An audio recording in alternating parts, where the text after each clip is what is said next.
దేవుని మందిరంలో సంతోషం లేదు. ఏదో దిగులు, ఏదో విచారణ, ఏదో నేను కోల్పోతున్నాను. ఈ భూమి మీద బాగానే ఉన్నాను, మంచి బట్టలు వేస్తున్నాను, మంచి తిండి తింటున్నాను, ఎంత ఓకే, కానీ ఒక ఆనందాన్ని నేను కోల్పోతున్నాను.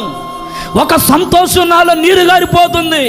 ఒక ఆత్మీయ మెలకువ నాలో నిద్రపోతా ఉంది. ఆత్మ సంబంధమైన అనుభవం మరలా నాలో మేలుకొలుగునుగాక, మరలా అది నూతనముగా నాలో పుట్టునుగాక. Praise the lord. అందుకే దావీదు అంటారు, అయ్యా తొలి దినాల్లో ఉన్న ఆ ఆనంద, ఆ ఆశీర్వాదం మరల నాకు వినిపించయ్యా. ఎన్ని రోజులయ్యిందయ్యా. తొలి దినాల్లో ఆడావిడిగా మందిరానికి వచ్చే వ్యక్తిని, ప్రార్థన చేసే వ్యక్తిని, కానుకలు ఇచ్చే వ్యక్తిని, భక్తి చేసే వ్యక్తిని ఎంత నమ్మకంగా పరుగులు తీశానో, ఇప్పుడు రాను నీ పరుగు ఏమైంది?